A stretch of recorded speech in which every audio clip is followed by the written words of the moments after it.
Welcome to International Financing Law. We will talk about the bill of exchange and the letter of credit. But first, let me give you a short overview. So these are documents for the bank collections, and you use this in the trade finance.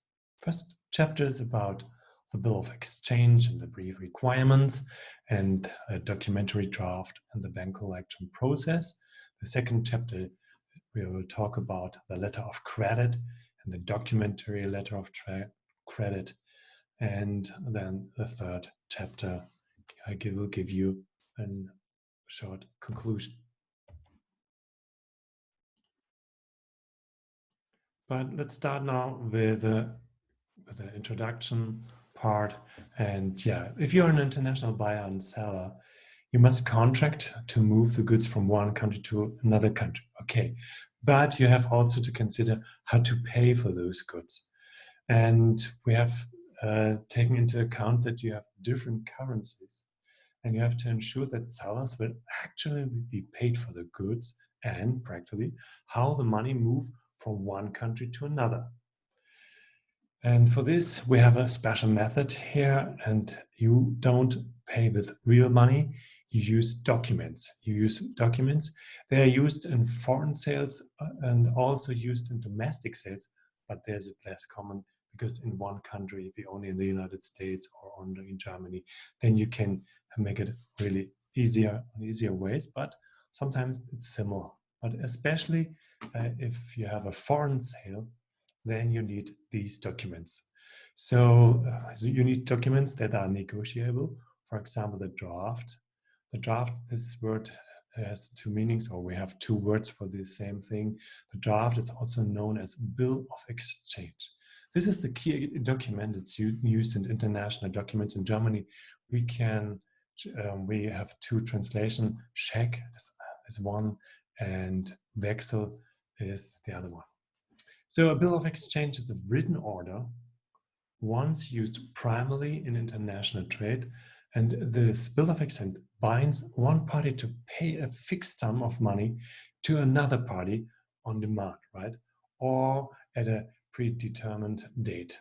So these bill of exchange are similar to checks and promissory notes, and they can be drawn by individuals or banks and are generally transferable by endorsement. So bill of exchange is a little bit the term over everything. If we talk about a documentary draft, this is used to expedite payment in documentary sale. And the word draft is more frequently used in US law. And the word bill of exchange is more used outside of the United States. So we use this here now. Normally we use draft because this is an American book, US American book, and except it's specifically an English bill of exchange, right? So what are the two purposes of a draft or bill of exchange? It substitutes the money, so you don't have to give real notes here, real money, coins and so on. And you can use it as a financing or credit device. So especially if the buyers and sellers are separate distance and in different home, so we need regulations or customs pertaining to financial practice. So, and the formality of these documents helps to assure the parties that the sale will proceed as agreed and that they get the money and that they get all the goods. So we would talk about the bill of exchange and the draft, but we have another very important term, and this is the letter of credit or credit letter. So this is a letter from a bank, so the bill of exchange is also used. You can also use it here, not only for banks, also individuals can give this bill of exchange, but the letter of credit is now only from a bank, and the bank is guaranteeing that a buyer's payment to a seller will be received on time and for the correct amount. So in the event that the buyer is unable to make a payment on the purchase, the bank will require to cover the full or remaining amount of the purchase. So in Germany, we call this Darlehen oder Akkreditiv, or sometimes also Bürgschaft. It's also very common. So the bank is responsible then to pay this, right? So the bank is giving the guarantee, the security. We have different kinds of letter of credits, and for example, an online letter of credit, and we have, of course, we will talk about these rules now, and sometimes they make financing a little bit difficult. So normally we know that the letter of credit is used in 45% of all international trade, but we don't have a letter of credit that is really standardized internationally. So all the institutions, banks, they have different methods. And so today, we're using more and more internet-based trade financing products, and this facilitates the international B2B exchange, right? So we have now more and more online financing options, and not most of the time. So it's coming more and more these online financing, and the most advantage of this is that we have a one-stop online format, so you can always in real time can accessed by all relevant banking and trading partners, so you can follow where's your money and where are the goods.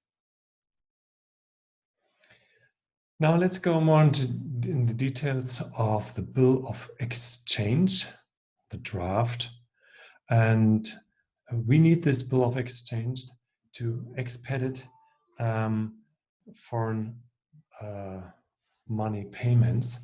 So, for example, we use it for the payment in a documentary sale.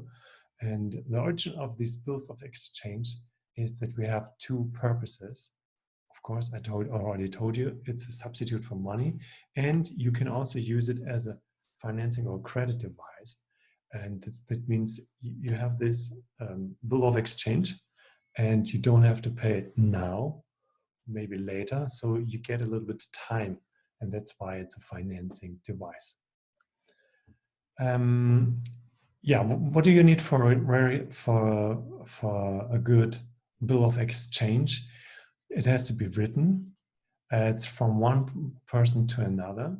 It has to be signed, and signed by the person, and to pay on demand or at a certain time. And there's always a fixed sum, and it is to the order or bearer, right? So the order or bearer, he will get then the money. So if you have a bill of exchange and about the fixed sum. Normally, you have to negotiate and transfer these instruments, these documents, and that means the negotiation is the transfer of an instrument, here the bill of exchange, from one party to another, the holder who takes legal risks, who takes legal rights in this instrument. So that means that if you have this bill of exchange, then you will get some rights. You will get all the money if you have this in the hands, right, in your hands. But how does it work? So we have a documentary draft and the bank collection process, and so that means if you have one of these drafts or bill of exchange, they can be accepted by a buyer, creating a trade acceptance, and the buyer agrees to pay unconditionally at the time stated on the draft, right? So the bank we have also the banker's acceptance. So if it's a bank, the bank agrees to pay. So if this is really certain now in this document, you have the security.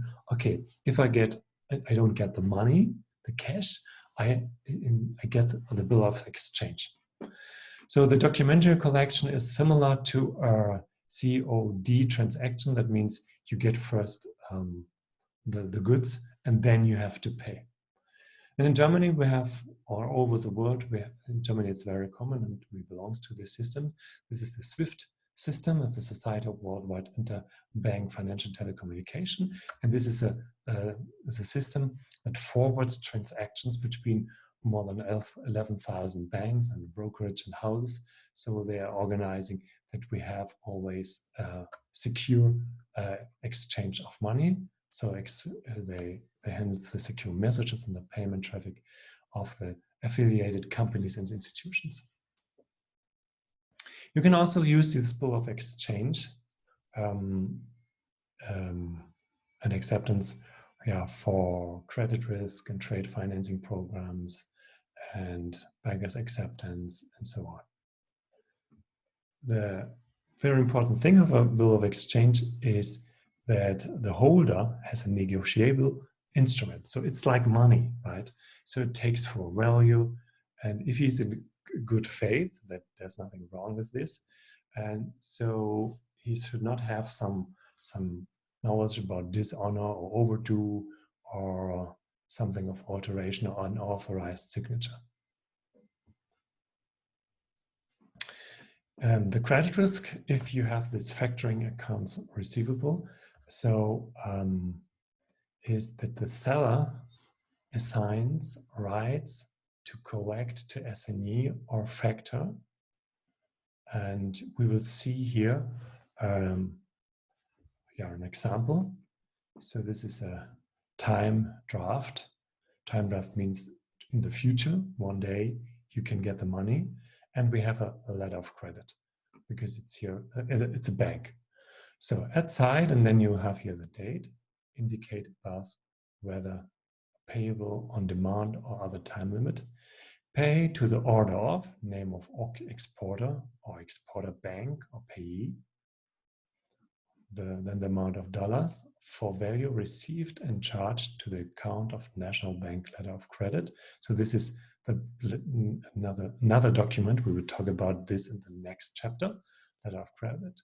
And the transaction that gives rise to this instrument is the import, domestic shipment, warehousing of some things from and to.